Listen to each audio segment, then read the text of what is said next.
আল্লাহ তাবারক ওয়া তাআলা একদিন ইব্রাহিম নবীকে স্বপ্ন দেখাইছে। কি স্বপ্ন? যে তোমার কলেজের টুকরাকে তুমি কুরবানি করো। সুবহানাল্লাহ। হ্যাঁ রে আল্লাহ, কত বড় বড় পরীক্ষা দিচ্ছেন দেখেন। বলছেন যাও ইব্রাহিম, যেই সন্তান আর তোমার স্ত্রীকে তুমি বনে রেখে এসেছো ওই সন্তানকে তুমি যাও কুরবানি করতে যাও। কুরবানি করেছো তুমি। সুবহানাল্লাহ। একটা ছুরি নিলেন, একটা ছুরি নিয়ে নিলেন, আর ছুরি নিয়ে জামাতে করে চলে গেলেন। আশেপাশে কয়েকটা বাড়ি বেঁচে গেছে। লোককে বলছে হাগো, হাজারের বাড়ি কোনটা, ইসমাইলের বাড়ি কোনটা?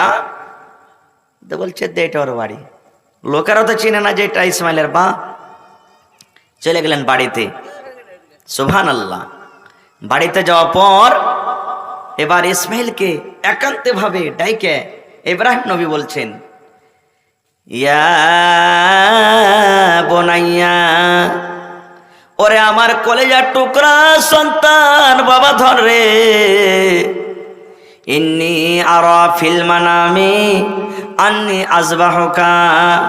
বাবারে, আল্লাহ তাবারক ওয়া তাআলা আমাকে স্বপ্ন দেখিয়েছেন, স্বপ্নের মাধ্যমে আমাকে ওহী হয়েছে, স্বপ্নের মাধ্যমে আল্লাহ আমাকে হুকুম করেছেন আন্নী আযবাহুকা, যেন তোমাকে আমি জবাই করছি। সুবহানাল্লাহ। বিসমিল্লাহ।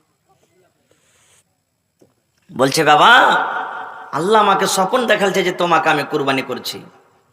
তাই একটা কই বলছেন, বাপ কা বেটা সারস কা ঘোড়া কুছ নাহি তো থোড়া থোড়া। বাপ যেমন হবে, বেটা কিছু যাবে আসার যাবে তার মধ্যে। যেমন ইব্রাহিম নবী বেটাকে ডাক দিয়ে বললেন, ইয়া বোনাইয়া, ওরে আমার কলেজার টুকরা, ওরে আমার আদরের সন্তান, আন্নি, এরে সন্তান, আল্লাহ তাবারক ওয়া তাআলা আমাকে স্বপ্নের মাধ্যমে দেখালছেন যে আমি তোমাকে জবাই করছি, তোমার গলাতে ছুরি দিয়ে তোমাকে আমি কুরবানি করছি। ফানজর মাজা তারা, বেটারে বলো তো আল্লাহ তাবারক ওয়া তাআলা এই আদেশটা তুমি পালন করবে কি করবে না? তোমার কি মত, তোমার কি রায়? তুমি আমার এই ছুরিতে তুমি জবাই হবে কি হবে না? সুবহানাল্লাহ। এত বড় পরীক্ষা। যখন বেটা কথাটা শুনলেন, বেটাটা কত বড় জানেন?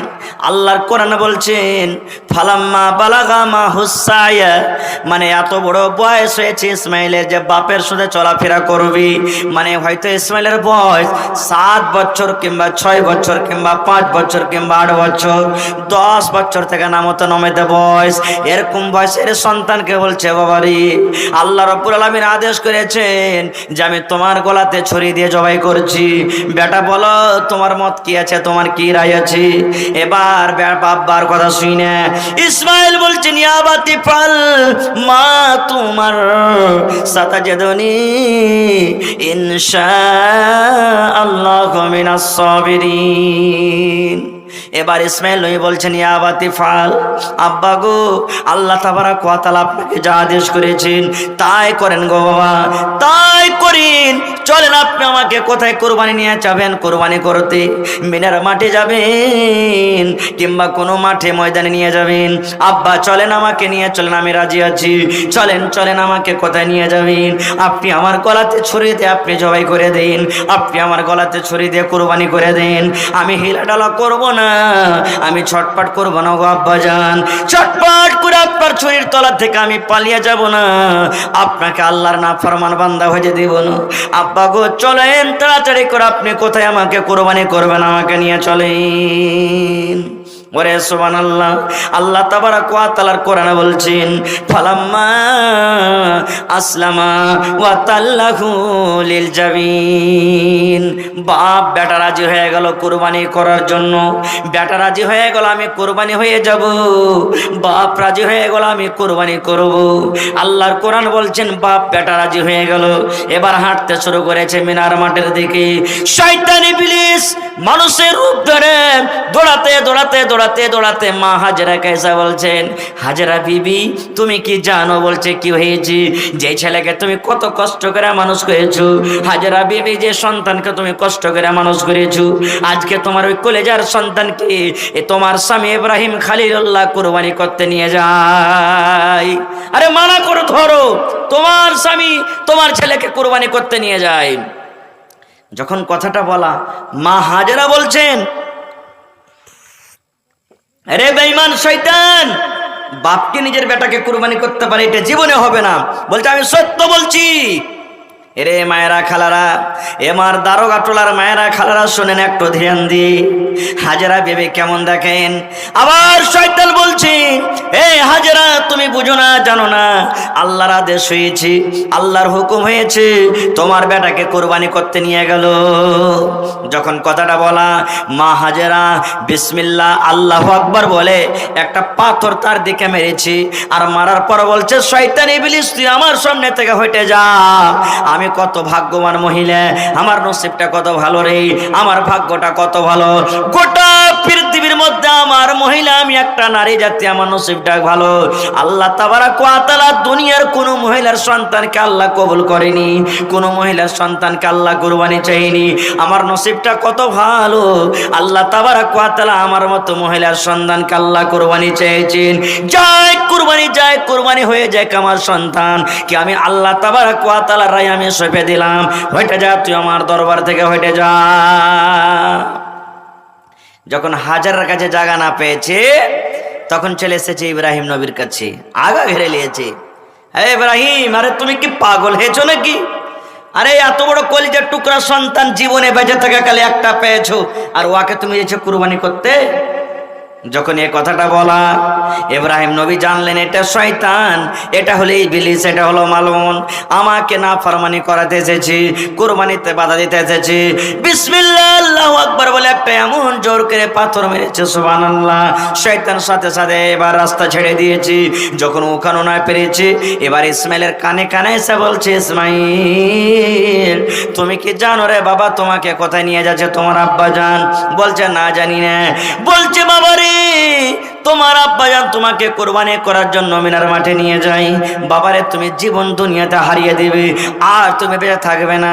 তুমি তাড়াতাড়ি করে তোমার আব্বার কাছ থেকে তুমি বাড়ি ঘুরে চলে যাও, মায়ের কাছ থেকে তুমি চলে যাও।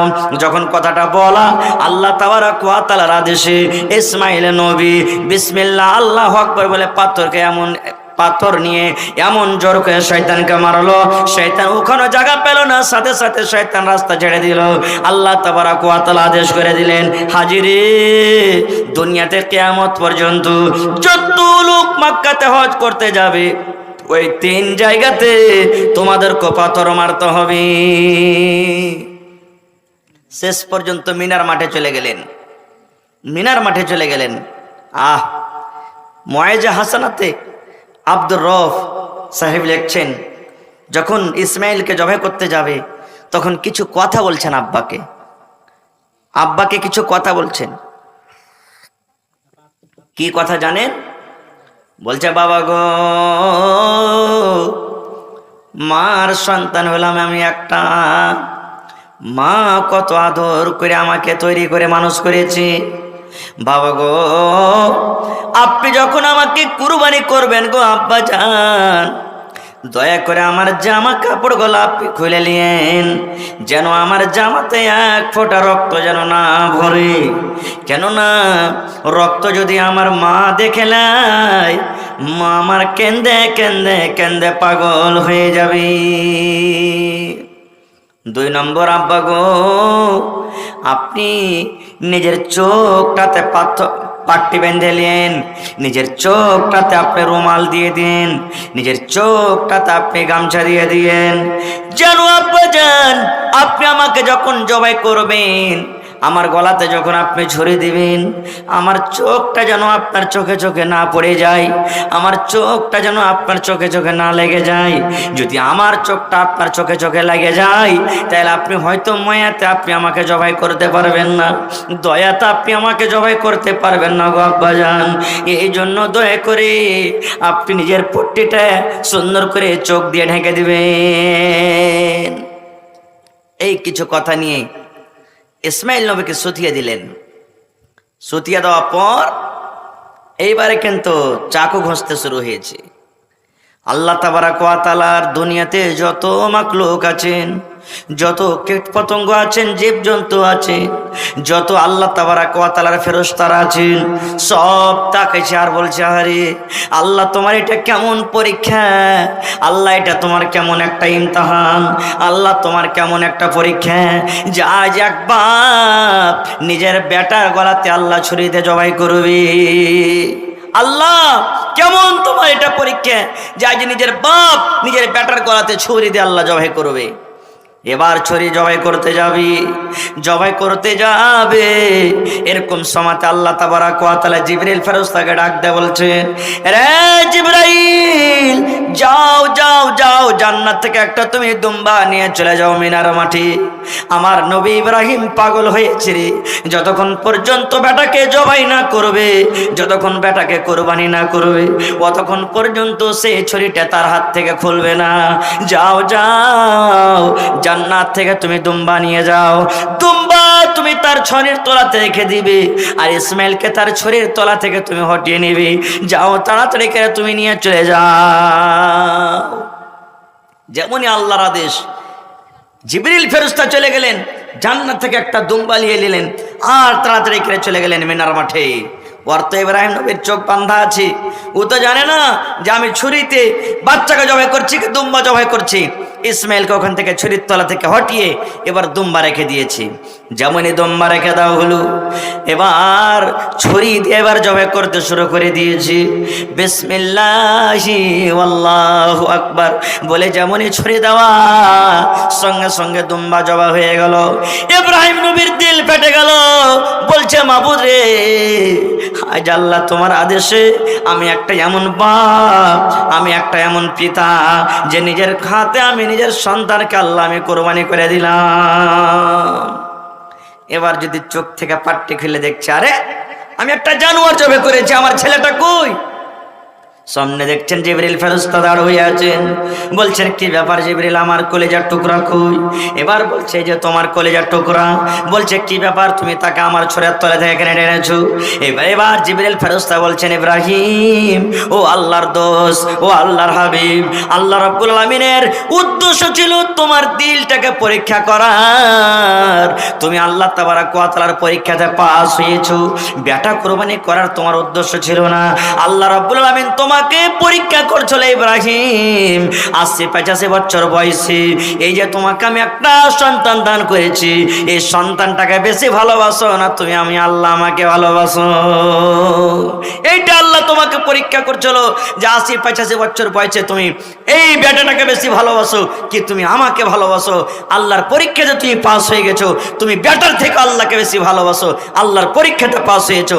এই জন্য আল্লাহ তাবারাক ওয়া তাআলা তোমার ছেলেকে বাঁচিয়ে নিয়েছে, আর তার বদলাতে একটা তোমাকে কি দিয়েছে? জানোয়ার কোরবানি করতে দিয়েছি। রে মুসলমান, সেদিন থেকে কোরবানি চালু হয়ে গেল জানোয়ারের। কোরবানি করে আসছি, কোরবানি করে আসছি, কোরবানি করে আসছি, কোরবানি করে আসছি। এবার এই করতে করতে করতে করতে শেষ নবী পর্যন্ত কোরবানি চলে এলো। আমাদের আখেরি নবীর আগে যত নবী ছিলেন তারা কোরবানি করে কোরবানি জানোয়ারটাকে গলিতে রেখে দিলেন, কোরবানি জানোয়ারটাকে ময়দানে রেখে দিলেন, কোরবানি জানোয়ারটাকে আগুনেতে রেখে দিলেন। আল্লাহ রাব্বুল আলামিনের পক্ষ থেকে আগুন এলো, আগুন কোরবানির চারিদিকে গোল গোল হয়ে ঘুরতে লাগলো, ঘুরতে লাগলো, ঘুরতে লাগলো। কেন ঘুরে? দেখছে আব্দুর রহমান কোরবানি দিয়েছি, হোসেন মাওলানা কোরবানি দিয়েছি, আব্দুল সাত্তার কোরবানি দিয়েছি, হালেমা কোরবানি দিয়েছি, জায়েদার মা কোরবানি দিয়েছি, কোরবানি জানোয়ার পড়ে আছে। এবার আগুন কিন্তু এসে চারিদিক থেকে ঘুরতে শুরু করেছে। ঘুরতে ঘুরতে ঘুরতে দয়ার নবী বলেছেন, যারা হালাল টাকার কোরবানি আগুনে তাকে উড়িয়ে দিবে, জ্বালিয়ে দিবে, ছাই করে দিবে। এবার যখন আগুনে তাকে শেষ করে দিলে, ইয়ার মানে হলো আল্লাহ তাবারাক ওয়া তাআলার দরবারে ওই কোরবানিটা কবুল হয়ে গেল। আর যার হারাম পয়সার কোরবানি, ওই কোরবানির পানো জানোয়ারটা জমিনে পড়ে আছে, আগুন এলো কোরবানির পাঞ্জরে ঘুরতে ঘুরতে। এবার যখন দেখতে পেল যে এটা হারাম টাকার কোরবানি আছে, এতে হারাম মিক্স আছে, এবার আগুন কিন্তু ওই কোরবানির জানোয়ারটাকে ছেড়ে চলে যায়। কিন্তু শেষ নবী আমাদের নবীকে আল্লাহ রাব্বুল আলামিন আদেশ করলেন, এই নবী আপনি আপনার উম্মতকে বলে দেন কুরবানি করতে হবে, কিন্তু কুরবানির জানোয়ারটা তোমরা হালাল টাকার দাও, কুরবানির জানোয়ারটা তোমরা ভালো টাকার দাও, কুরবানির জানোয়ার তোমরা হারাম টাকার দিও না, সুদের টাকার দিও না, চুরি করার টাকার দিও না। কুরবানির জানোয়ার তোমরা কিনবে হালাল টাকার দাও, তুমি খাও, তোমার মাকে দাও, পড়োশিকে দাও, যারা কুরবানি করতে পারেনি তারাকে দাও, তুমি নিজে খাও, আর যারা করতে পারেনি তারাকে বন্টন করে খেলাও। কিন্তু আল্লাহ রাব্বুল আলামিন আদেশ করে দিলেন, মেরে শেষ নবীর উম্মত শুনে নাও, যখন তোমরা কুরবানি করতে যাবে কিছু আয়াব থেকে তোমাদেরকে বাঁচতে হবে। যেমন ইব্রাহিম নবী নিজের বেটাকে কুরবানি করতে গেছিলেন, কোনো আয়াব ছিল না, বিনা আয়াবের বেটাকে কুরবানি করতে গেছিলেন। এই মতো তোমরা যখন জানোয়ারটাকে কুরবানি করতে যাবে রে, প্রথম নম্বর কুরবানি আল্লাহ রাসূল বলছেন লা তাযবাহু ইল্লা মুসিন্না, তোমরা যখন কুরবানি করবে দাঁতা জিনিস কুরবানি করো, খবরদার দয়া করে বিনা দাঁতা তোমরা কুরবানি করিও না। ছাগল তোমরা কুরবানি দিবে দাঁতা দাও, তোমরা খাসি কুরবানি দিবে দাঁতা দাও, তোমরা পাঁঠি কুরবানি দেবে দাঁতা দাও। আল্লাহ রাসূল বলছেন গরু মহিষ তোমরা গরু কুরবানি দেবে তোমরা দাঁতা দাও। রাসূল বলছেন প্রথম নম্বর হলো শর্ত, বিনা দাঁতা জানোয়ারের তোমরা কুরবানি করিও না। মেলায় লোক কয় যে হাজি মৌলানা এই যে এখন কুরবানির টাইম আসছে, ফোন আসতে শুরু হবে, বাড়ির পোষা যে মৌলানা 10 কিলো ওজন হবে, কিন্তু দাঁতে নিয়ে এখানে হবে কুরবানি? হবে না, হবে না, হবে না, হবে না। আল্লাহ রাসূল বলছেন 15 কেজি 20 কেজি যদি তোমার জানোয়ারের ওজন হয়ে যায়, কিন্তু দাঁতে নিরে ওই জানোয়ারের কুরবানি হবে না, ওই জানোয়ারের কুরবানি হবে না, কুরবানি হবে না। আল্লাহ রাসূল বলছেন তুমি মার্কেট চলে যাও, খেড়িয়ার বাজার চলে যাও, কাসবার বাজার চলে যাও, চাম্পনগর তুমি চলে যাও। রাসূল বলছেন তুমি যে জানোয়ারটা কুরবানি দিবে দেখো তার সিংটা দেখে নাও, সিংটা ভাঙা আছে কিনা। যদি সিং ভাঙা থাকে রাসূল বলছেন ওইটা হলো একটা আইব, ওই আইবওয়ালা জানোয়ার আল্লাহ রাব্বুল আলামিন কুরবানি কবুল করবেন না। বাড়তে বেটার বিয়ে লেগেছে, বাড়তে বেটির বিয়ে লেগেছে, পোতার বিয়ে লেগেছে, নিজে বিয়ে করবেন, বাড়তে কিনা খাবেন, সিং ভাঙা হলো চলবে, চোখ কানা হলো চলবে, কান কাটা হলো চলবে, পা ল্যাংড়া হলো চলবে, শরীরে গুদা না থাকলো চলবে, ভোজের জন্য যে কোনো জানোয়ার আপনার চলবে। কিন্তু রাসূল বলেছেন উম্মত রে, যখন তুমি কুরবানি করবে কুরবানির জানোয়ারটা কিনতে হবে তোমাকে কিছু আইব দেখি, ওই আইবগুলো তোমার জানোয়ারের মধ্যে থাকে, তো আইবওয়ালা জানোয়ারটা তুমি খরিদ করিও না। এক নম্বরে রাসূল বলছেন দেখো তার সিং ভাঙা আছে কিনা। কিন্তু হ্যাঁ, মায়ের পেট থেকে এমন জানোয়ার তৈরি হয়েছে যে দেখতে গেছে বড় হয়েছে, জীবনে কোনোদিন সিং বাড়ায়নি, রাসূল বলছেন ওই জানোয়ারের কুরবানি হয়ে যাবে। বড় হয়ে সিং ভেঙে গেছে, রাসূল বলছেন ওই জানোয়ারটা তুমি খবরদার কিনিও না। কিন্তু একটা মশলা আরো শুনেলেন, মেলায় জানোয়ার আছে, ধরেন এটা সিং, ওপর থেকে একটু খলিয়ে উড়ে গেল, হয়েছে না, হয় না, খাপটা উড়ে গেল, কিন্তু সিংটা ভিতরকার ভালো হয়েছে, ওপরকার ঢাক্কানটা উড়ে গেল, ওইটা আইবিলা, ওইটা কুরবানি হবে। ওইটা একটা ঢোল কুরবানি, মানে ওইটা খোল, ওইটা আইবিলা, ওইটা আপনি জানোয়ার কিনবেন। 1 নম্বর সিং ভালো হওয়া চাই। 2 নম্বর রাসূল বলছেন তুমি জানোয়ার যখন কিনতে যাবে দেখো জানোয়ারটা কানা আছে কিনা, যদি কানা থাকে তুমি তাকে বাদ দিয়ে দাও, টেরা থাকে তুমি বাদ দিয়ে দাও। আল্লাহ রাসূল বলেছেন আল্লাহ তাবারক ওয়া তাআলার দরবারে কোনো কানা কোনো টেরা জানোয়ারের কুরবানি কবুল হবে না। 2 নম্বরে রাসূল বলেছেন তোমার জানোয়ারের কানটা তুমি দেখালো রে, কান যদি কাটা থাকে, কান যদি বোঁচা থাকে, তাহলে ওই জানোয়ারটার তুমি কুরবানি দিও না। আল্লাহ রাব্বুল আলামিনের আদেশ, কারণ কান কাটা